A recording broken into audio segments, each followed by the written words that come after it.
This podcast is sponsored by Aleppo Restaurant on Wonderland Road North and A. Miller George Funeral Home, where every life is celebrated, and their sister company Cremation London and Middlesex, both family owned and operated.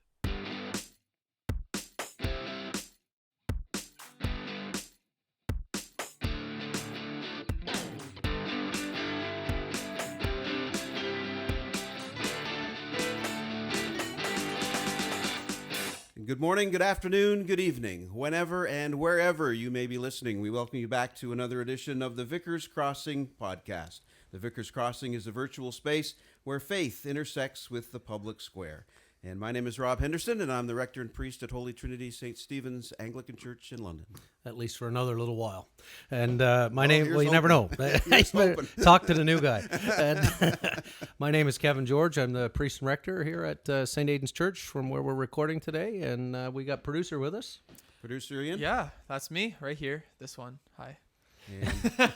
And our special guest, Todd Townshend. Todd, welcome aboard. Thank you. All right, Yeah. It's good to have you with us. Thanks, Rob. Iain and I were saying we thought we had this picture in our heads that you have done one of our podcasts before, but we haven't had a chance to have you on in any length of time. Oh, but Synod. I remember when it was at Synod. Yeah, Todd was with us at Synod briefly when we were just bringing people in and having a few minutes with people. This, by the way, I think marks this week or last week marks 1 year that we've been doing this. Oh, really? Yeah. I was wondering when that was. Happy anniversary to So us. sweet. Yeah. Yeah. So, I'm surprised that we didn't have him on. In fact, that he got elected on Saturday, not having been a guest on this previous. Yeah. Is very odd because Yeah. I thought you would have got the Vicar's Crossing bump. That's right. Maybe those few minutes at Synod did it. It could have put Maybe you that over. was it. Enough of this. I'm not going near this. It's the Vicar's Crossing bump. We're glad everybody's with us. Want to say hi to everybody on Facebook Live that's tuned in and watching as we record today. And want to say hi to our sponsors today, too. Aleppo Restaurant at 666 Wonderland Road North in London. And our good friends at A. Miller George Funeral Home, where every life is celebrated. And their sister company, Cremation London and Middlesex, both family-owned and operated. Good people over there. Good people. Dave Mullen. Thanks, Dave, for all you do for us. Appreciate it. Yeah, Dave's been great in being part of. Speaking of Synod, that's where we kind of connected with Dave. That's true. They had a booth in the hall, and they were watching us, and you guys come right, over, and he came up afterward and said, "I really love to be part of what you're doing. I like what you're doing." So we really Showed up appreciated at one of that. our recordings over at Crossings, Yeah. check in hand, Yep. and said, "Here, let me support this financially," and jump right on board. So Dave, It's great. good guy. Thanks, Dave. So we've got lots to chat about today with Todd on a couple of different fronts that we're going to get into in just a little bit. But as always, we like to kind of check in with each other and see what's going on in each other's lives and each other's parishes. So, Kevy, what's been going on with you? Well, our big thing on Sunday was we had cake. You had cake? Because one of our parishioners became a bishop-elect. Let them eat cake. We let them eat cake. So, we're very fortunate that Todd has a long history here at St. Aidan's, actually. You can probably tell people about that. But Todd, Stacy, Seth Tyne, and Samuel are parishioners here, and people were pretty excited over Todd's election. So we had some cake and some fun. But yeah, why don't you, Todd, tell people about the history here? At St. Aidan's, yeah. In 1984, we moved to London from Owen Sound, and I'd grown up in pretty much one church. Lived over here on Fiddler's Green, so we came to St. Aidan's for the last couple of years of high school, and I started to come to church sort of willingly. It wasn't across the street. I lived right near the church where I was a little kid, and then went off to university, and this was my home church during those years. I was studying something else, but then I got interested in theology, and when I was a theology student, I became a theology student here. And my supervisor was in this office. I had these Oh, is that right? supervisory conversations in here with Doug McKenzie Yeah. and a lot of other key supporters who are still around this church. And then I was off doing ministry other places, came back here and worked here for 9 years. And when I went off to Huron to teach, that's when Kevin came along, and he was good enough to let me stick around if I behaved. I have that sort of authority. Yeah.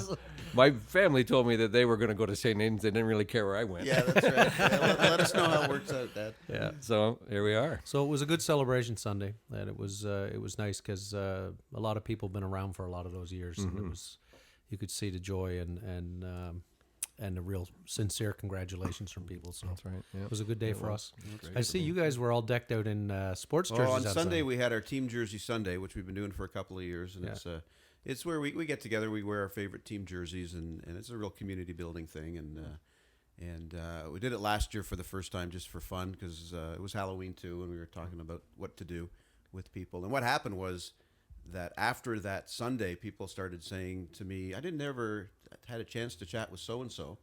And this happens a lot in our churches, I think, even though you've been sitting in the same room every Sunday for years, you don't really get to know some people sometimes, you know. And they said, I went over, I didn't know they were a Canadians fan, and they got chatting. And so we wanted to do that again this year. It was just fun.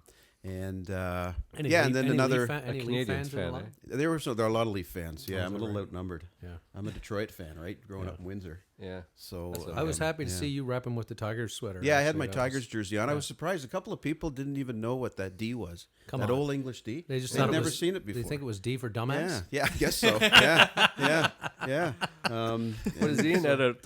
He takes the swear words out later, does he? No, Yeah. no. No, you leave them in. That's the beauty of internet. It's is, organic. It's That's what it organic. is. We'll leave that up to Zuckerberg. Yeah. They'd remove the lies. So, yeah, we did that on Sunday, and then something special coming up for us. St. Stephen's is a memorial church built by a lot of the veterans that came to that area Right. back after the war. So Remembrance Day is always a big deal for us. So doing some plans around that, and we have a Veterans Memorial Garden at the back of the church that we plan to go out and spend some time in too, if it doesn't snow. That's always a tricky thing in the middle of November, but anyway, stuff that we're looking forward to. Yeah. We got a lot of people tuning in on Facebook Live, and comments coming in. Hi. Paul Millward's here. Hello, Paul. Hey, Chris Paul. Everts is listening from out in Manitoba. Hey, Chris. Wow. Paul Fitzmaurice says congratulations. Don Aitchison is watching. Hey, Donnie. Dorothy Reed out in Heart's Delight is listening to you. She met you. right near Heart's Yeah. Content. Lizette Larson Miller is watching. Hello, Lizette. Hello, Lizette. Everybody is tuning in to see the Bishop-Elect. It's good news. See, good. Get a quality guest on. People Yeah, listen that's to us. it, Kevin. My apologies to the rest of the guests who've been here. You can send your letters. You can send your letters to Rob Henderson. Ian, what do you got going on? Anything exciting? Nothing exciting, really. I think the biggest thing that happened to me was I slept through my first class Attaboy. yesterday. How could that? Good, attaboy. for Now, you, you, Ian. now you're a That's- man. It's a good start. Yeah. I was super It's a bummed. rite of passage. No, I was super bummed because they were talking about You like school. songwriting duos like Lennon and McCartney in artist development, and I missed that class. They and I was never like, taught me that in school. Oh, you're in the wrong program. Theology didn't taught me that. Man, but yeah, I was like, oh dang. So yeah, that's what's happened in my life. Hopefully, someone took notes for you. You got an alarm So there clock? was Hall & Oates, Lennon and McCartney. Yeah. Anyone else? Want to Pursuit of happiness. Pursuit of Happiness. Yeah. Yep, they're very good too. Yeah. Yeah. The box. The Yeah, Box. but yeah, I'll get notes and I'll catch up. It's fine. Yeah. Good. Yeah. All right. Well, we got to do a little bit of silliness here before we get into the Yeah. really deep Yeah. theological stuff with Todd here. Right. It's time now for another edition of Ask Ian Anything. Very deep. Very, very deep. Yeah. Do we Good have a job, question for producer? We Ian? have a question which is coming from one of our listeners. This question comes to us from a woman named Liz.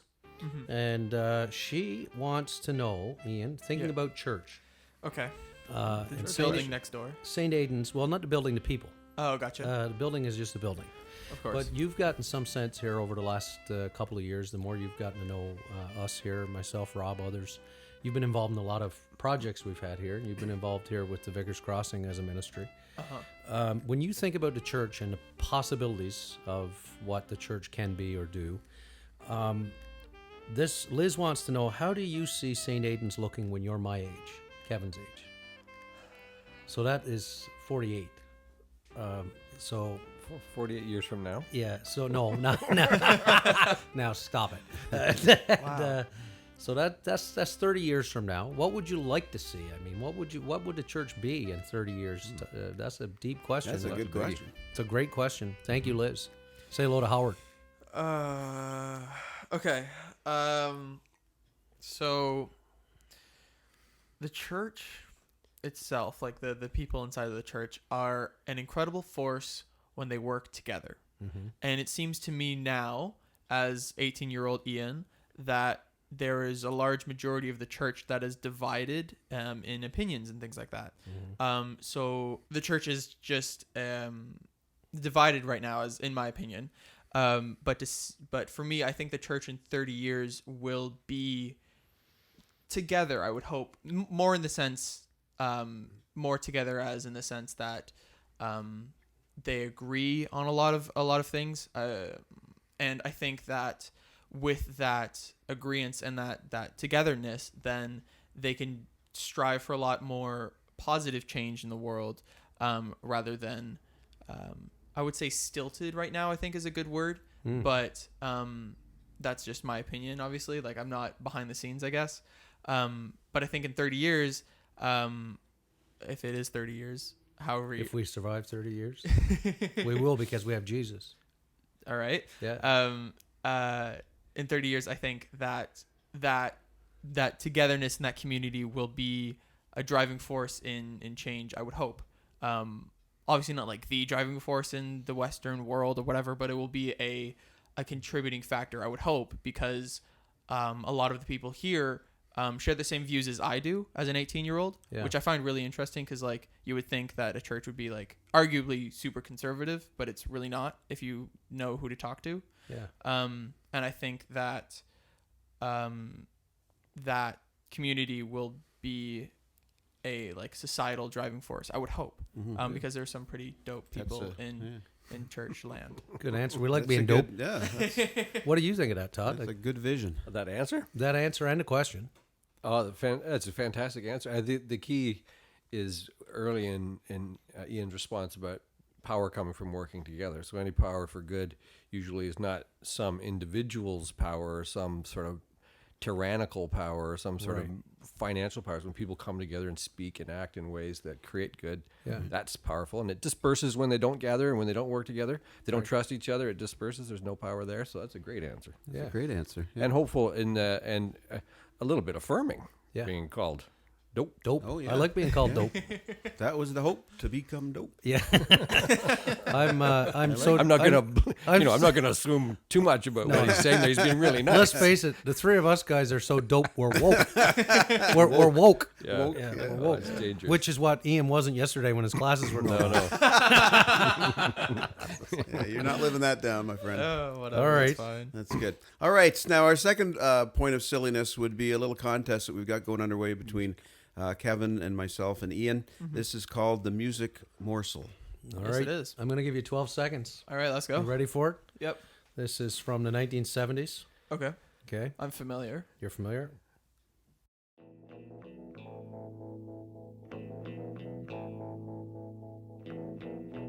Goodbye to you, my trusted friend. We've known each other since we were 9 or 10. Together we've climbed. All our just age about group to is going like this. Yeah. They're moving their head. Oh. Get to Seasons the chorus. in the Sun. Oh, does he know the artist? Does he know the artist? That'd be good if you do. Oh, Very no. good, Iain. No, I don't know the artist. Oh, You guys will know? Do you know who it is, I Todd? think I Todd? do. You know who it is, don't you? yeah, I do. Okay. Terry Let's hear it. Jacks. Terry Jacks. Oh, I Terry knew it was, Jacks. he was Jack One hit something. wonder. Yeah. Oh, The yeah. one hit That's it. wonder, Terry Jacks. Terry Jacks. Terry I've been pulling out a lot of one-hit wonders the last Yeah. couple weeks. Yeah. Oh, God. Yeah. All right, Iain, let's see what you all got right, for us. We're counting on Todd this time because Todd has Todd has young people. Todd in the has young house, people so- in his house, so I listen to hits one for sure. I've asked the cat that I have in my house what this music is. She's not a clue. I don't mean Catherine Ann. I mean like the cat, the feline. Cat. All right. Here we go.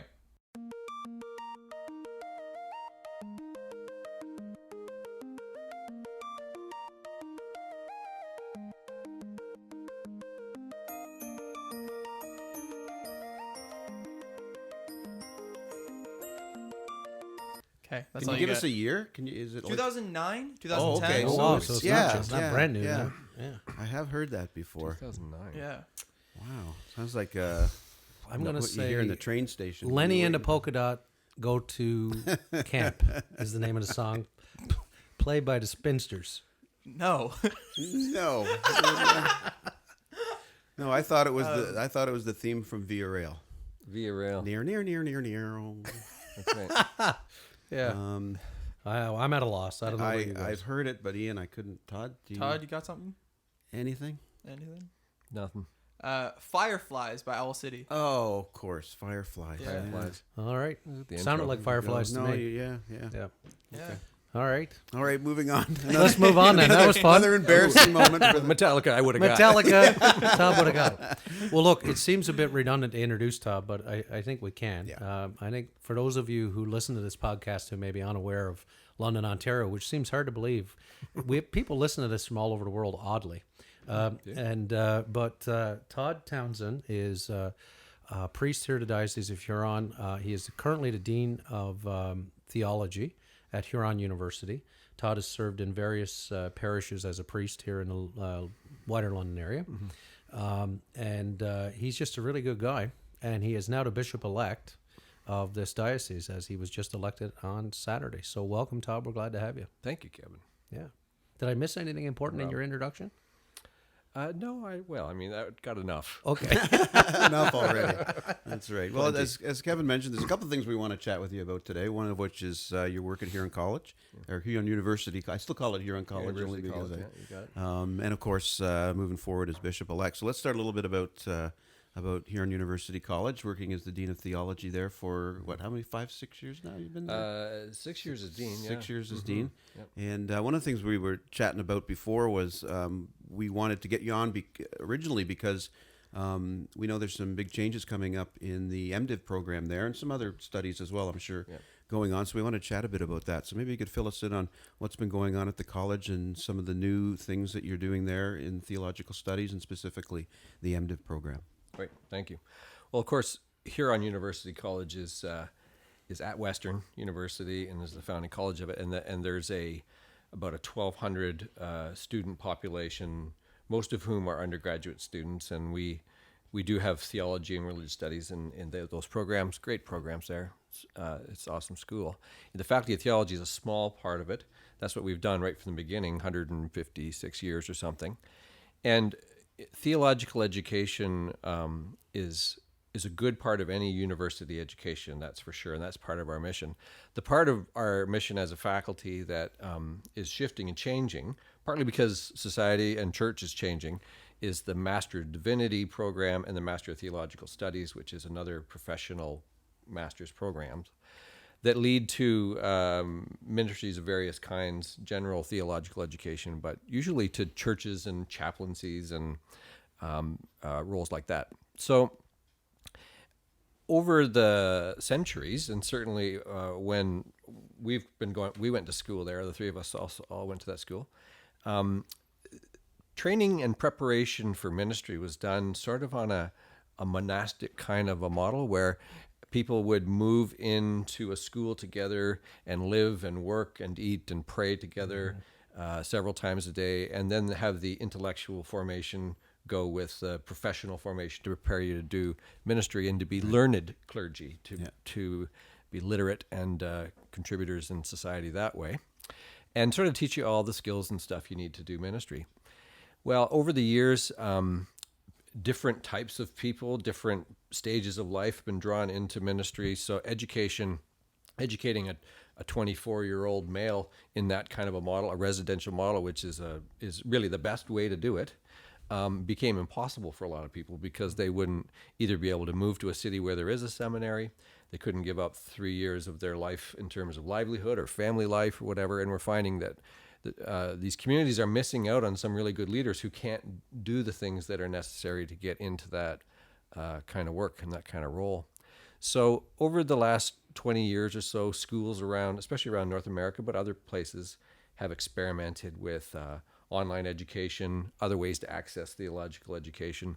And those are always second best. Sometimes they're not great. Sometimes they work pretty well. But for a lot of people, it's like it's that or nothing, and they learn through a TV screen, or they don't really learn in community.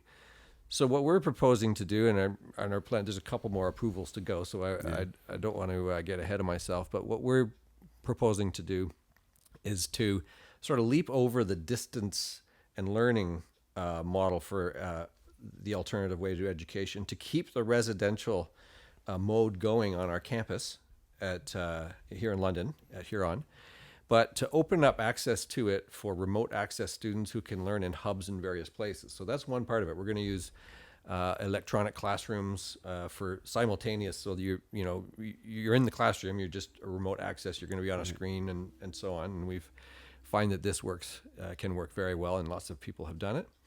But together with that, we're also going to shift a big part of the curriculum to become much more place-based learning, much more context and culturally driven, so that if you live in a place where you can actually learn better where you are about what you need to do. Sometimes you need to move away, learn new things, learn about other places before you do this. But for some people, indigenous communities, people who live in remote areas, if there's quite a bit of different cultural difference, maybe you live working in Quebec or something like that, or in different countries, learning where you are is really important. So we're some students from Bahamas, for example, might be interested in this, and other places we've talked to. Newfoundland.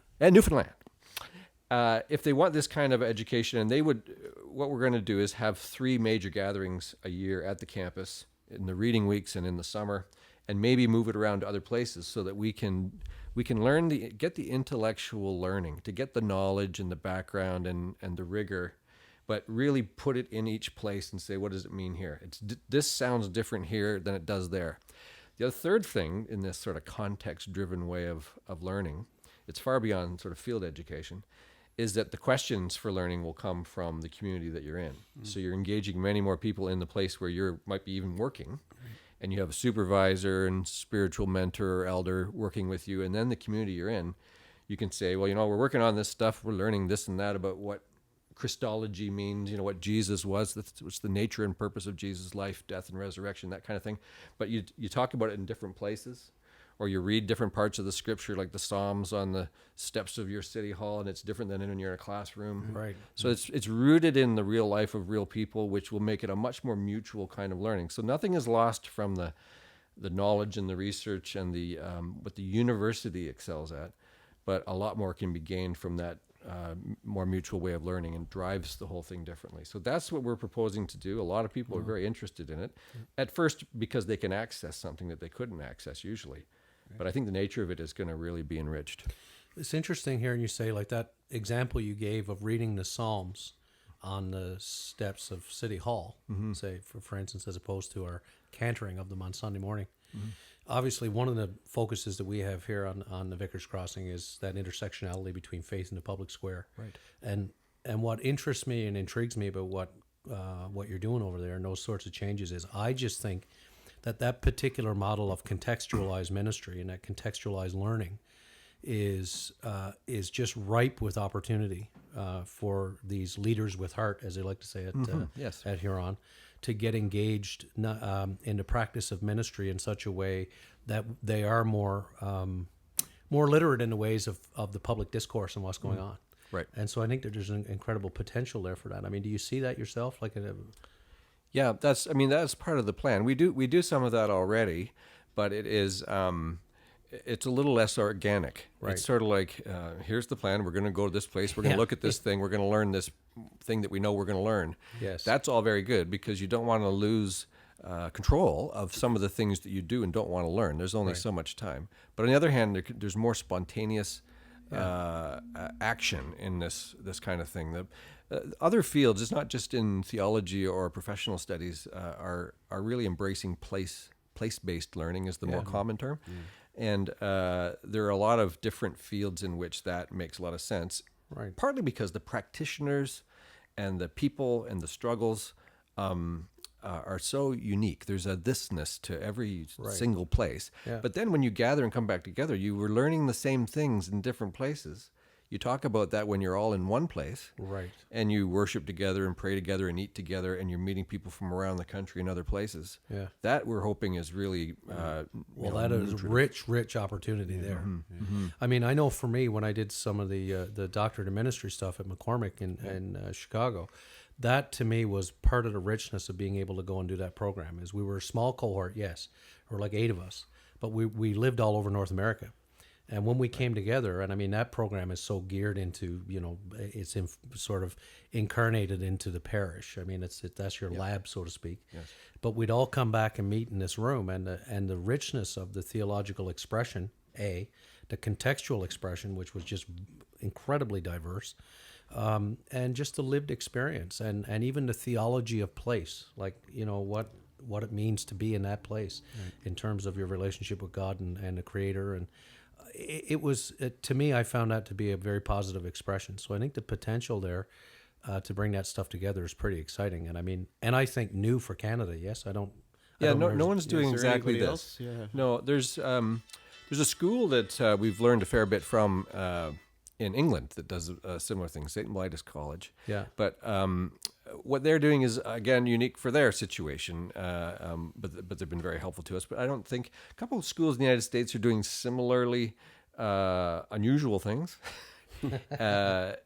with competency-based learning and things like that, but nothing quite like this. Yeah. What struck me about one thing you said too was this idea of the potential of very deep leadership within our diocese, within our country, and around the world that may have the potential and call to even be part of some form of theological education or call toward leadership within the church or that sort of thing.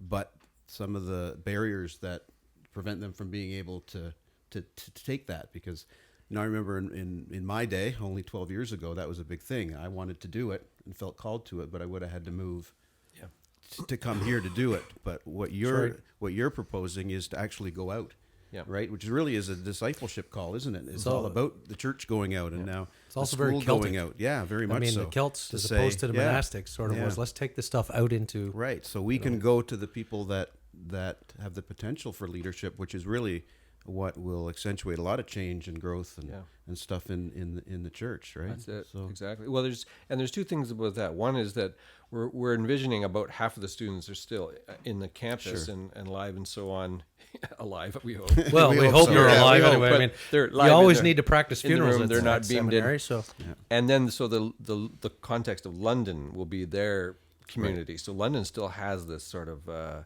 role in our education, which has been very helpful. But then all the other places are added. The second thing is, and churches that have had a student or a pastor go through a program like a DMIN realize they are a learning community. Mm-hmm. Yeah.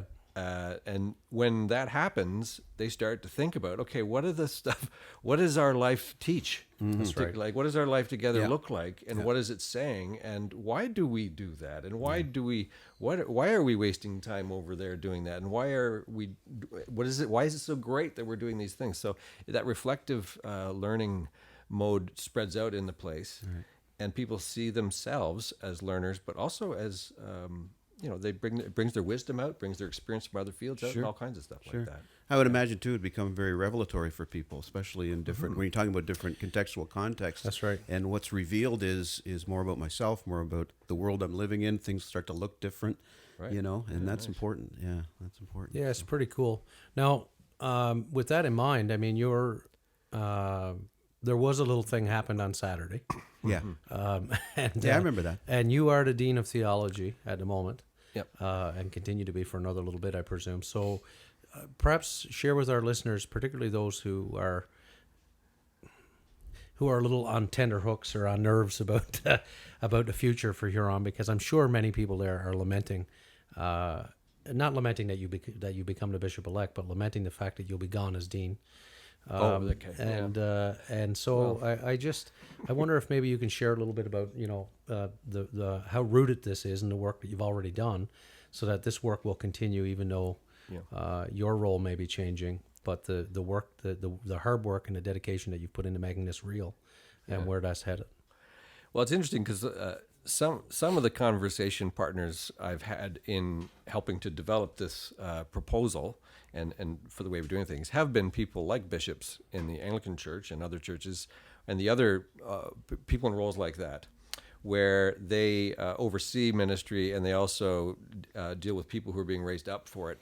So learning what the churches and other communities really need, the chaplaincies as well, has been part of what I'm doing. So now if switching over into a role like gears, that, is kind of exciting for me. While there'll be a lot of losses for me personally about not working in the Faculty of Theology at Huron anymore, I still will be involved in that school just by virtue of some of the things with the office. But now I switch over to the role where I was trying to convince people that this is the right thing, or hearing from them and telling and hearing repeatedly folks who are bishops and in other roles like that. This is what we need. This is what we need. So that's an interesting part of it. Yeah. And what are you? I'm going to go back to maybe the question that Iain got asked, but in a different context. What's your hope for Huron when you look ahead 10, 20, 30 years? What kind of things are? I mean, you've planted some seeds and Huron the diocese. Yep. No, I mean Huron College. Oh, in okay. the Yeah. sense of, as Kevin said, stepping aside from that role, but still being connected, obviously. And you've planted seeds. And where would you like to see Huron College in 20, 30 years? Well, there's sort of two worlds of theological education that overlap there, and one is where the development can really come next, and that would be following on the stuff that I'm talking about now that has to do with ministry preparation and church and community related learning for the professional master's programs, but also just what is the role of not just religious studies education in a university. So anybody who's Iain's age and the typical years of university life, or it's a certain age group, either becoming a new person in some ways. What is the role of religion in that? Knowing that 80 to 85% of the people in the world, a really dominant part of the way they see the world is through their religious viewpoint, their worldview. But also just what have people said about, if there is a God, if there is a divine being, if there is transcendence of some kind, what have people said about that? What makes sense about that? What's ridiculous about that? What's intriguing? What kind of, if there is a God, what kind of God are we dealing with here? So this is for people who may or may not have religious commitments of their own, to find out what various religions and streams of tradition have said about that, because a lot has been said, and to find the richness of that for whatever their outcome is going to be, whether they're going into this or that kind of work or in this or that kind of program. So I think there's a huge upside. I think there'll be more embrace of those kinds of knowledge in the future. And I think coupled with real breakthroughs that are potential in learning from Indigenous people, the Reconciliation Project it's even bigger than that, I think, in many ways, because I think that those ways of knowing, ways of being on this land, traditions, music, languages, all those kind of things will shape education. So I'm very excited about the kind of what we call undergraduate education that people experience and theology's role in that. So that's a place for growth. And then alongside that and overlapping with it is this sort of preparation for community leadership role that these other programs have. And theological education has shrunk with the church in North America, size-wise, and the number of people doing it. But in many ways, the quality is exponentially increasing because of pressures, but also because of the changing needs, the changing opportunities in the world. I think it's a great time for theological education. Very good. Yeah. Very good. Thinking about Saturday now, if we can. Yeah, jump ahead. If we can sort of go ahead and go back in time to Saturday. Big day for you, big day for your family, Todd. It wasn't too long of a day, but it felt like a bit of a long day at times. I just wonder if you can share with those listening what your own feelings were throughout the day. Well, I felt very well supported. I mean, in spite of the fact that you're, any of these things are vulnerable in quite a few ways. Like you're vulnerable. Yeah, it's a very privileged form of vulnerability, I will say. But people will have been praying for you. You were with me. A lot of people are with me in other ways. You do have supporters. One thing that the church gets is that people need each support, other. Yeah. And but decisions are being made, which means that some things will happen, some things won't happen. And in the last few days before it, I did feel kind of like a little bit like pressure of closing in on you a little. But I think I felt that way before and knew I wasn't going to die. We would have been sure to that for sure. Yeah. But We had an AED down there. I pointed that out. I pointed that wait a out minute, to Todd no, this at one really point. is a pain. I said, Todd, there's an AED there on the wall if anything happens. That's not just hard. Glad to be your chaplain. It's there for you, buddy. Yeah.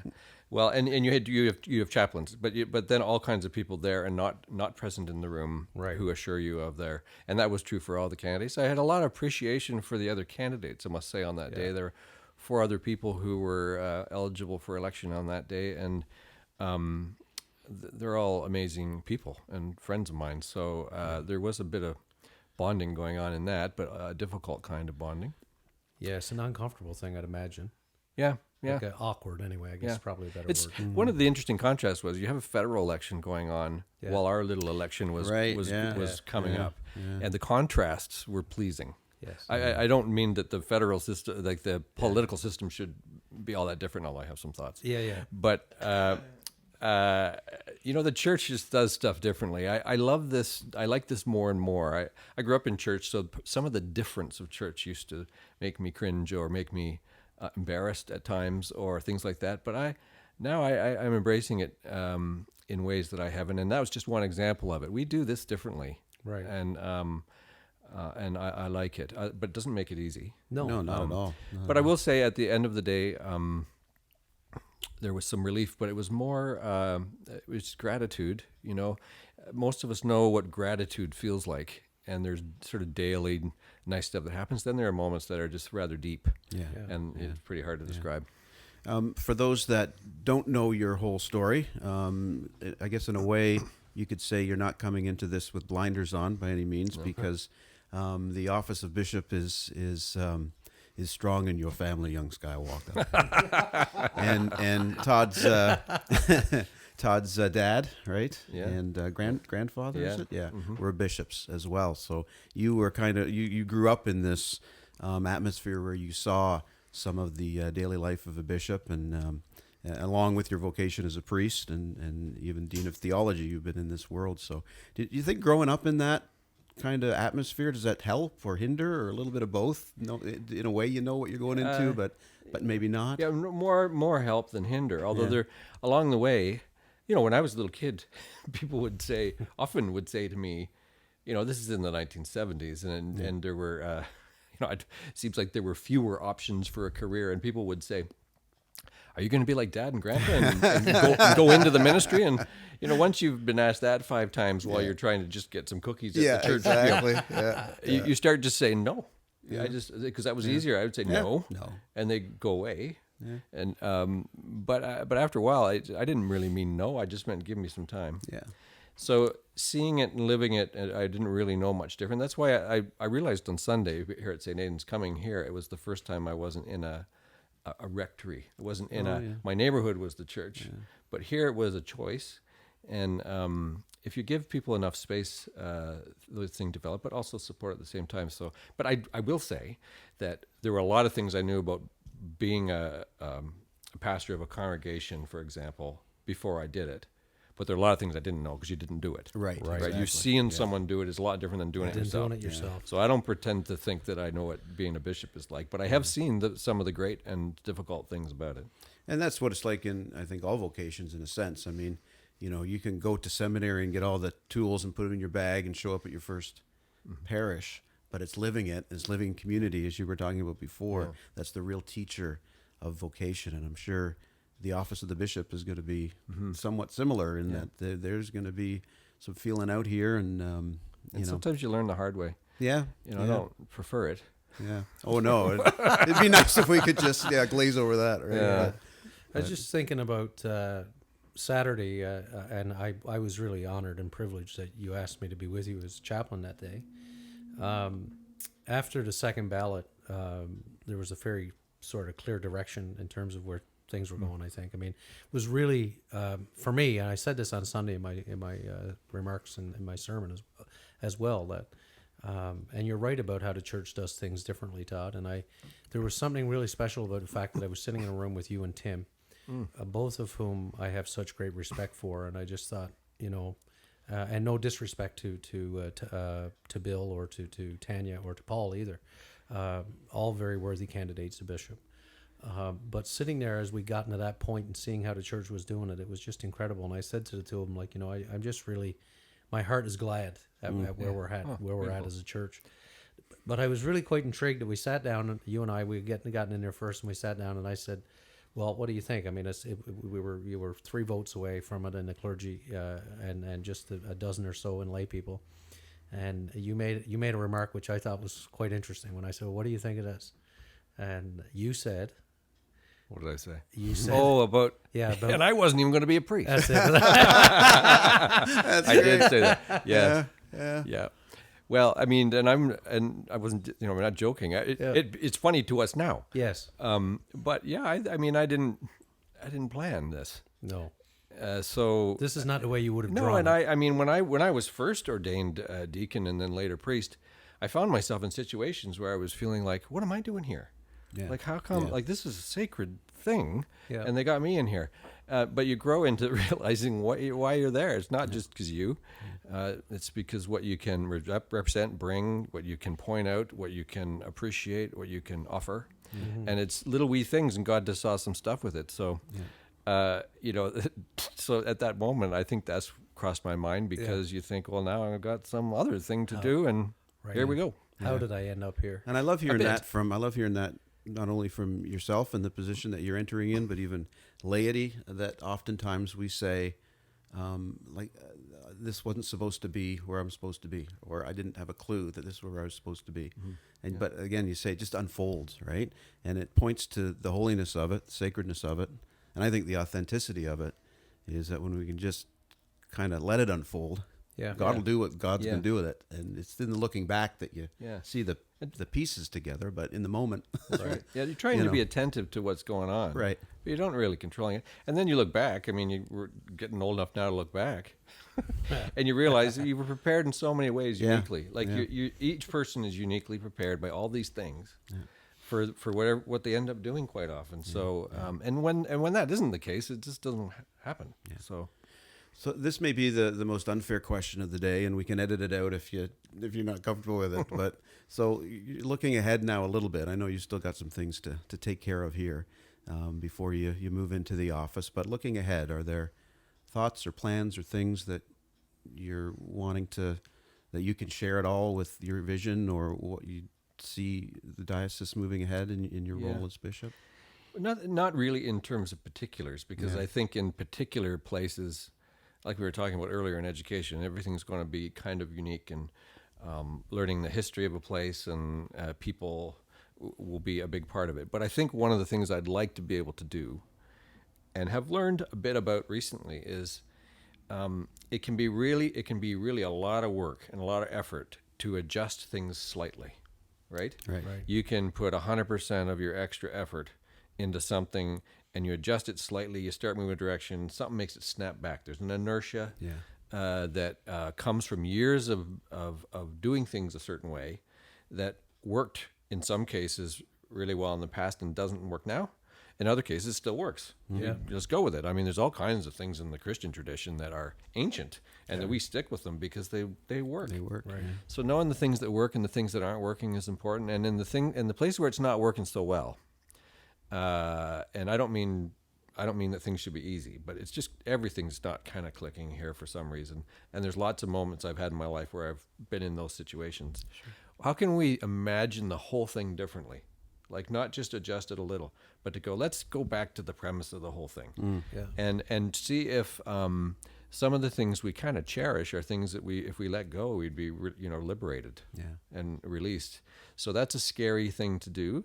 It's in some ways it's like what we're doing with some degree programs, but sometimes it's easier to make a big jump over there and try something fresh than a whole bunch of little steps with everything you got on your back. So I want to try to be able to do that for myself, but also see if we can use the office of the bishop to creatively and faithfully and honestly try some new things. And if they don't work, okay. As long as we're not hurting anybody.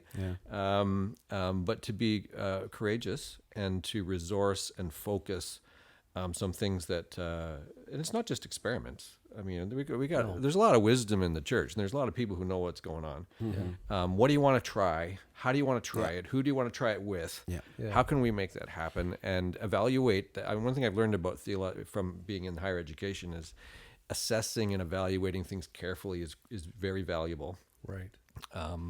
And so it's not just, sticking out here and there and trying that and this. No, it's not simply throwing spaghetti at No. No. But where there's a willingness and desire to do that, I want to really support that. And where there isn't, where there's no need for it, Right. to be to serve that in some different way. It's interesting to me what you say there about that business of how letting go of something can be really liberating. I was thinking about, remember Jim Cruikshank?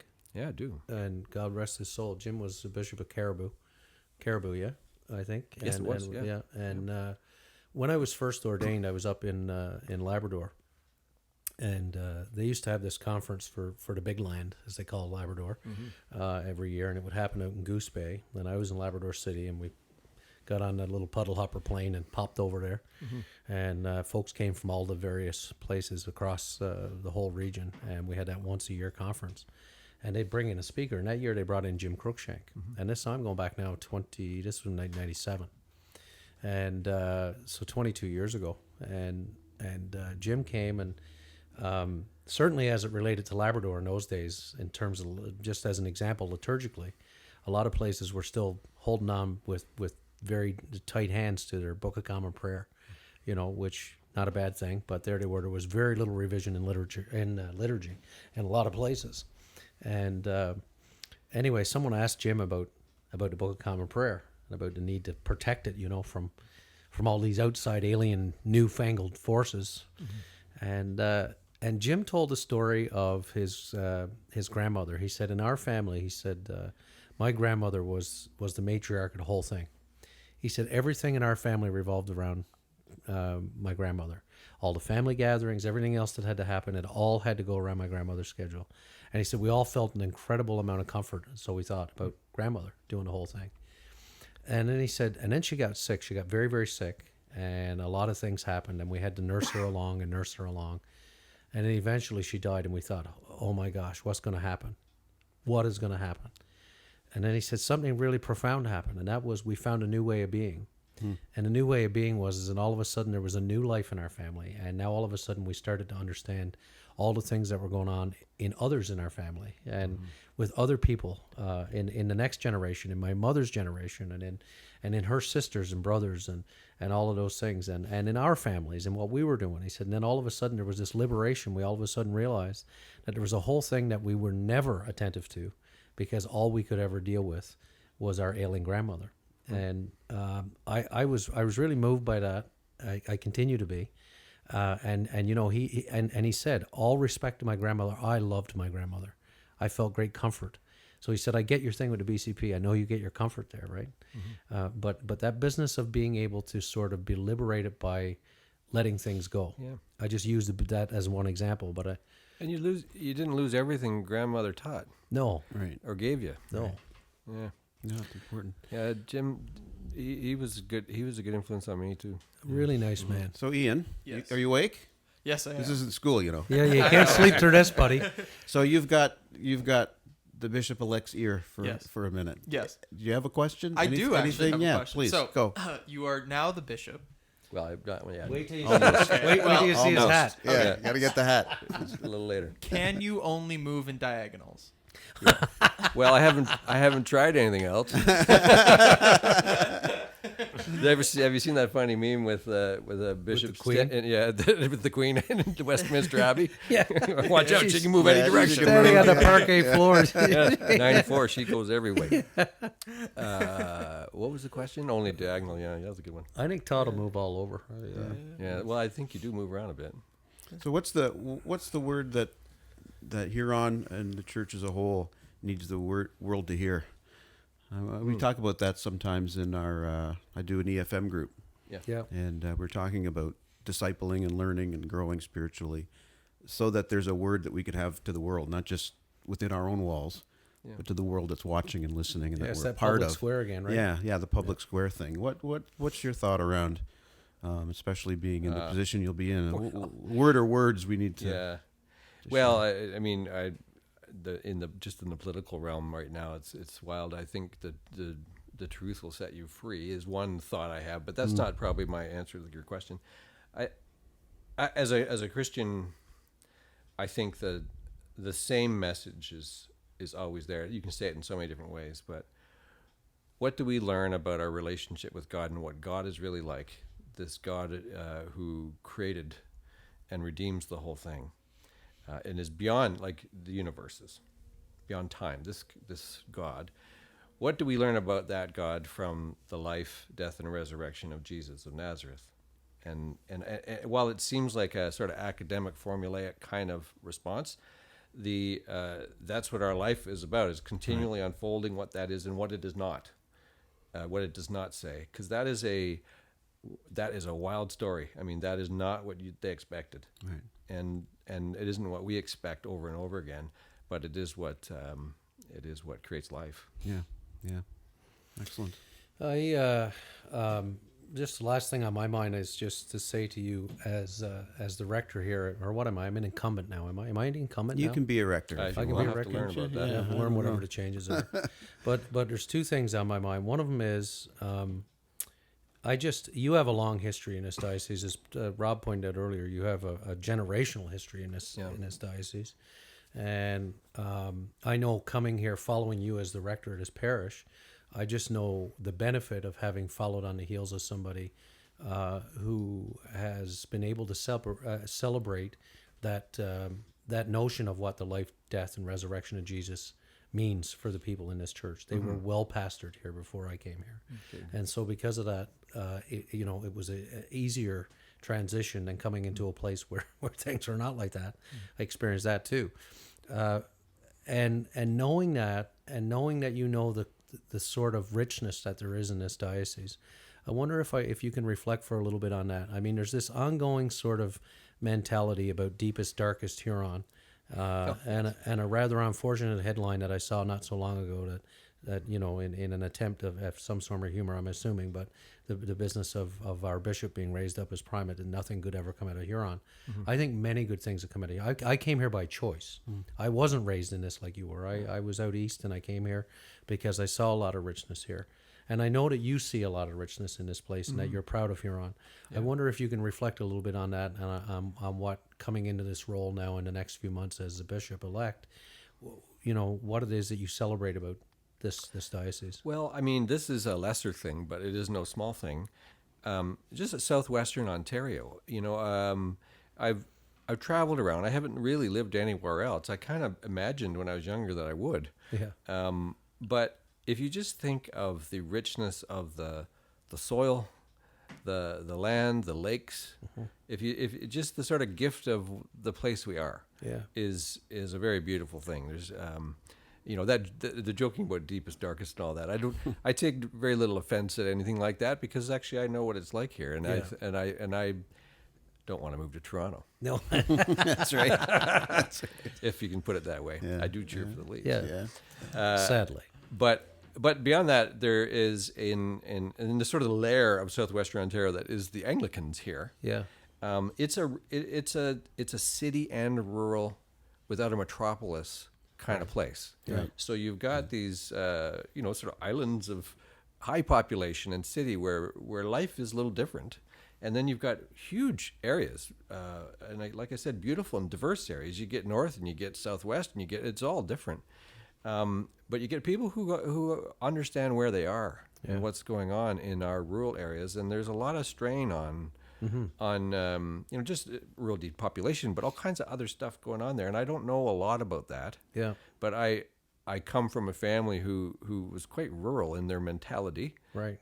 Especially my grandfather. He was a farmer. I mean, he grew up as a farmer and then a teacher, but before being ordained. But he was never quite as happy as when he was out in his backyard digging up potatoes and rubbing the dirt off and eating it. Yeah. And bugs in his raspberries and everything. There was something quite, and I always kind of admired that and felt like a bit of a city kid. So I think there is this nice balance that I'd like to grow to appreciate more about just the people in southwestern Ontario. It's also become a much more diverse part of the world. Yeah. My street parts of it have. but the kind of diversity that God's created worldwide is being seen better here now, and I think that's really becoming a wonderful thing. Yeah. See, I think it sort of relates in a way to what you were talking about earlier with the shifts in the theological education around contextualization. So the theology of place becomes important. And I think one of the things I'm grateful for in this is that somebody who has come from this place and knows this place is now in the process of discerning his leadership role as Bishop-Elect in this place. Because I think that sometimes we run the temptation in the church, and it's that business of deciding what needs incremental change and what needs big change. Yeah. But we run the risk sometimes of thinking that, and it's a very colonial attitude, that we need to bring something which is done somewhere else into somewhere to fix it. And I think what we need is, and this is not that it matters what I think, but I believe strongly that this is a very rich part of the church, Huron, and I think we've much to celebrate here, and I'm glad that we've got you as a Bishop-Elect to help us do that. Well, that's good. Well, it does matter what you think. It matters what we all think. Yeah. It matters more how we live. Right. But your thinking shapes that living, so keep on thinking. Sure. So before we wrap up, just one quick Todd story. Yeah. When I was a student, you probably won't remember this because this has happened to you all the time. Todd was a professor of homiletics, taught preaching. And I remember I was to preach one of my very first sermons ever, and I was at a big church in town, about 500 people there, and I was freaking out, scared to death, and I come running up to your office with my sermon, and you graciously let me in for a bit, and I was pointing to all the things that were wrong in it, and I was trying to help you. You were trying to help me kind of sort it out, and you could tell I was nervous and sweating and worrying about it. And you said two things to me that have stuck with me through my whole 12 years. The first thing you said was, Rob, it's only one sermon. And the second thing you said was, remember, everyone in the pews are on your side. Yeah, they're pulling for you. So They want to hear it. Yeah. So I wanted to share that with you. Good. And hope you'll heed that in those dark days of your episcopate, because there will be tough times. There will be days. And and I hope you'll remember too, it's only one day and we're all on your side. And we're all rooting for you. We're doing man. this together. Yeah. And you have our support. And we 100%. certainly wish you not only God's blessing, but all wellness for you and your family. Thank you very much. As you Rob. move forward, Thank Todd. you. Yeah, that's good. And we really appreciate you taking time right now. As I've learned that I mistakenly advertised on the internet that this was Todd's first interview, but Kevin. I got third. corrected. Come on, I got Kevin. corrected by the people at the Huron Church News that were the Well, the Anglican Journal. the Journal. We might even be third. This is by far the longest. Oh, okay. This is And the the only longest. one that was broadcast. Okay, live. so See, there you go. Well, and as I tweeted this morning to the Huron Church News, when am I gonna hear the other interview? So, but anyway, we're just really glad that you had time for us today. I know this is a busy time, but all of our love to you and to Stacy and Seth and Samuel and Tyne, and assured prayers. There's all kinds of messages coming in. I enjoyed the podcast today, says Grandma Will. And we know who she is. Yeah. Brett Henderson says, "Hey, Dad, watching in between classes." Rob Stevenson says, "Ha, ha, ha. Only move diagonally." That's very funny. Very funny. Yeah. So, There you go, Ian. so we're glad that you folks on Facebook Live have been paying attention and tuning in. We'll be back at this again in a couple of weeks. We're off next week as I do some traveling. Yeah. But watch for us in 2 weeks. I feel like John Oliver now on This Week Tonight. We're off next week. We're I'm going off to be next playing in week. Vegas. Yes, that's right. Come out and see me at the Palms. You're playing at Dildo Brewery, man. Yeah, I'm at the Dildo There you Brewery go. next week. Yeah, that's where he'll be. He'll be easy to find. That's right, Look yeah. for the sign. Yes, right? yeah, look that's for the, right, yeah. Look for the sign. Again, thanks to our sponsors who helped make us be able to put this podcast on the air. Aleppo Restaurant on Wonderland Road North in London, and A. Miller George Funeral Home, where every life is celebrated, and their sister company, Cremation London and Middlesex, both family-owned and operated. So on behalf of our Bishop-Elect Todd Townshend, producer Iain, Revy Kevy, I'm Rob Henderson, and remember, Kevin, to always look both ways. Before you cross the street. Thank you for listening. Our hosts are Kevin George and Rob Henderson.